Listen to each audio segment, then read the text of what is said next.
कन्या उस दिन तोरी सखिया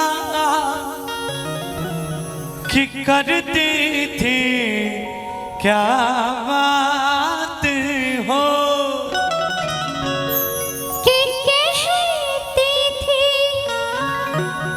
तोरे साथ चलन को सो अरे आ गए हम तोरे साथ हो कि साथ अधूरा तब तक जब तक। और जानते हैं क्या क्या कि पूरे न हो फेरे साथ हो। अब ही तो हमारी रे बाली है मरिया अब ही तो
आपने कहा नाम ना ले तो क्या कह के बुलाए, कैसे चलाए काम हो। मैं कहूंगा आपसे क्या बाबू सोना चाहे बॉयफ्रेंड कहो गोरिया बाबू सोना चाहे, क्योंकि साथी मितवा और अनारी वाला जमाना चले गया।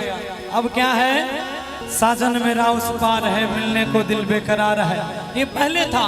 अब क्या है कि साजन मेरा उस पार है मिलने को तो दिल बेकरार है, लेकिन जल्दी से घर आ जाओ वरना दूसरा तैयार है, जिसका नाम अजय स्टार बिहार है। तो कहेंगे क्या, लेकिन फिर भी हम आपसे कहेंगे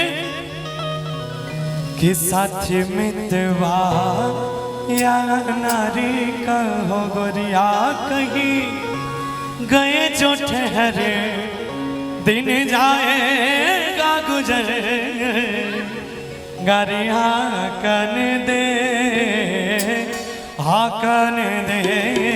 कौन दिशा में लेके चला रे बटोहिया कौन दिशा में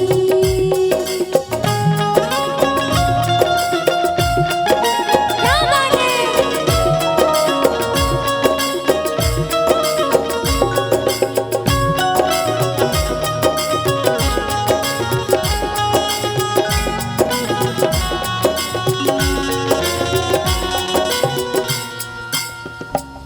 कन्या उस दिन तोरी सखिया करती थी क्या बात हो, कहती थी तेरे साथ चलन को सो आ गए हम तेरे साथ हो।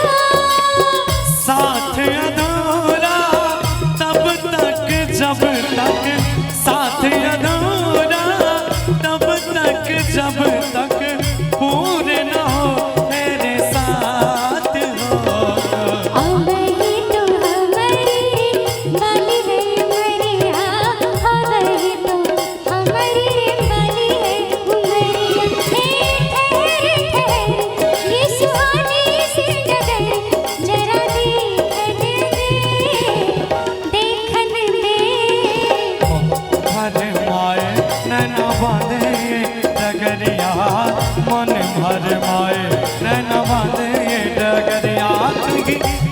जो ठहरे दिन जाएगा गुजर करिहा कन